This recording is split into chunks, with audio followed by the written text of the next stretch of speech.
So when we say human potential, unleashing human potential, it is not about reaching the peak, it is a trajectory. Because what our life is a combination of a certain amount of time and energy. Time is rolling away for all of us at the same pace. If you sit, it rolls away, if you sleep, it rolls away, if you do something, it goes away, if you don't do anything, it goes away. You're happy or miserable, it goes away. Time is running out for all of us. So it's only the energy that you can do different things with. If you bring your energies to a certain level of intensity and possibility, what somebody does in 10 years, you may do it in 1 year. This means if you live here for 100 years, it feels like in people's impact that you've created, it feels like you lived here for 1,000 years, simply because you have managed your life energies in a certain way. So for me, a human being impactful means, how conscious have you become? This is very important. Because if you're in compulsive cycles, then your energy gets wasted in so many things. If you observe people in a day, let's take 24 hours, in that anyway most people by prescription in America they sleep for 8 hours. So 8 hours means 1/3 of life is gone. In the remaining 2/3 they have to eat, they have to, shower, bathroom, this, that, all this, another 2-3 hours gone. So literally 50% of life is gone, daily basis, just for basic maintenance of this life. 50% of the time is gone in maintenance. Remaining 50%, what they have, if you look at every single move that they may make with their body, their thought process, their emotions, you will see a whole lot of it is happening in compulsive cycles. Or in other words, if you are little sensitive to life, you will realize you are the biggest issue in your life. So this is one thing that I'm trying to do with people, that you are never the issue in your life. I'm not the issue. My thought, my emotion, my body is never the issue. My thought, my emotion, my energy and my body are my instruments of function. They are not impediments in my life. But I would say for 90% of the human beings, their own body, then the compulsions of the body, the compulsions of their thought, the compulsions of their emotions are ruling them most of the time. So when you yourself are a problem, well, you're on self-help. Everybody wants a solution, but nobody wants to delve into the problem and see what is the nature of the problem that we have. The nature of the problem is like this. Why are we compulsive? What is it that's compulsive about us? Compulsion means we are going to the same place again and again. That means we're going in circles. The nature of physical existence in the universe is such, whether you take an atom, an individual atom, or the cosmic space, everything that's physical is always in cyclical movement. The atoms are doing their circles, the solar system is doing its stuff, the galaxies are doing their stuff, our own bodies are going through cycles. In fact, we are born because of the cycles in our mother's bodies, that's why we are born. So, entire physical nature is born out of cyclical movement. That means compulsiveness. So do not misunderstand compulsiveness as something bad, it's the basis of your existence. It is a good platform, but you're supposed to stand on the platform and act. Right now you have become the platform, so somebody else will dance on you. Life is an openness, death is closing, isn't it? Death is a closure, life is a possibility. If you're just alive, everything is open.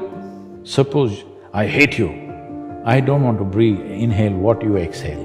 I will die within myself, isn't it? This all people are doing to themselves. I like this guy, I don't like that guy, this is somebody I love, that's somebody I hate, this is belongs to me, this doesn't belong to me. They're just killing themselves step by step. They are planning to die in installments. If you want to live, here you are.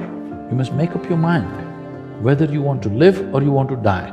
You want to know the certainty of death in life. This is called belief, this is called belonging, this is called identification. Because you are trying to find the certainty of death, in the seamless process of life. See, people have divided the universe. This is important, this is not important. This person is important for me, this person is not important for me. This is important for me, that's not important for me. You divided the universe. You will never know anything this way. Indiscriminate focus, indiscriminate attention. I'm not attending to you because you are somebody with a cobra in your heart, all right? It doesn't matter who I speak to, who I am with, I'm the same way. Indiscriminate. Only when your attention and involvement is indiscriminate does the universe open up to you. You have discriminated, naturally you closed. People come to me and say, Sadhguru, I want to walk the spiritual path. I say, okay, be here for 3 days, let's see what we can do. So, no Sadhguru, day after tomorrow, my uncle's daughter's birthday, I have to go. Oh, you want to get enlightened? And day after tomorrow, uncle's daughter's birthday also, all right. We got 1.5 days. You do one thing, you do this, this and this. I said, Sadhguru, but I don't like this. All right, I'll give them a small piece of paper and say, okay, write down things that you like, we'll only do that.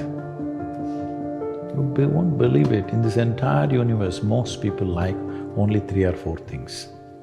When you're so constipated in your head that you like only 3 or 4 people or 3 or 4 things in your life, how do you want to open up to the existence? Because life is happening because of its openness.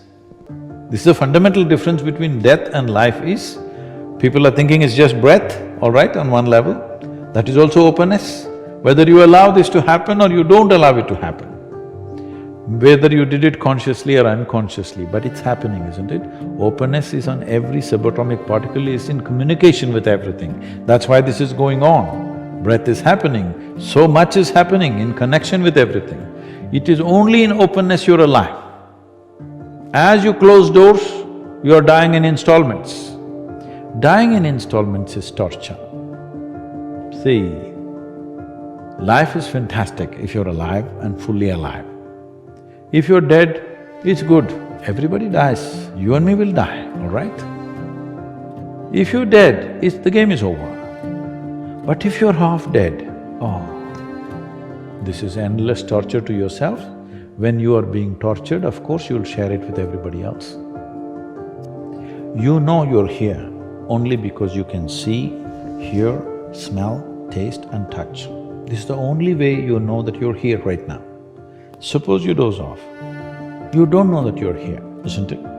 Even though you're here, your heart is beating, everything is functioning, the world is on, we are all here, but you won't know that you're here, nor will you know that I'm here or anybody else is here, isn't it? All that's happened is, life is on, full on, even within you. Only thing is, these 5 sensory organs have shut down. So your entire experience of life right now is happening because you can see, hear, smell, taste and touch. Just look at the nature of the sensory organs. In the very nature, they're outward bound, isn't it? Can you roll your eyeballs inward and scan yourself? Shall I give you a bad example? Sure. Our nose is located right above our mouth. Suppose you don't brush your teeth for 3 days. Though this nose is right here, it won't tell you you have not brushed your teeth. The whole room will know you have not brushed your teeth, but you will not know. This is the human predicament. It's very easy to see what's wrong with this guy, what's wrong with her, what's wrong with her. It takes a lot of observation to see what's wrong with this.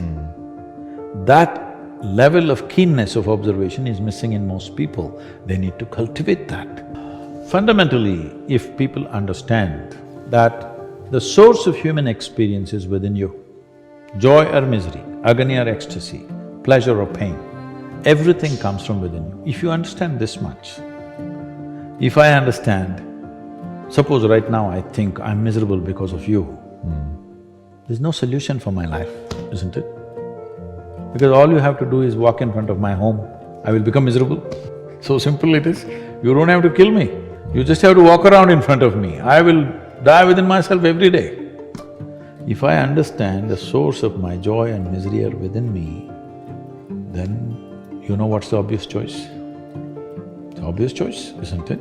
So this one fundamental thing has to get across to all the human beings on this planet.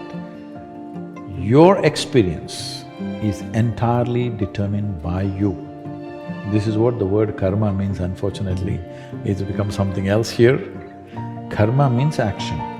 That means when we say your life is your karma, we are saying your life is entirely your making, 100%. What happens in the world, there are many, many forces involved. What happens within me, it's 100% me, 100%, isn't it? If you don't take charge of this, then you're an accidental life. When you're an accidental life, anxiety is very natural.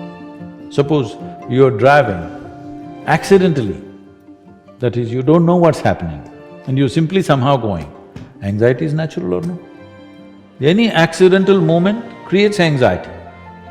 So this is why consciousness means this, that you have taken charge of the instruments of life, which on most fundamental level is our physiological and psychological space. You've taken charge of this. Now your health, your happiness, your joy, your ecstasy, your misery, everything is in your hands. You exercise them as you want.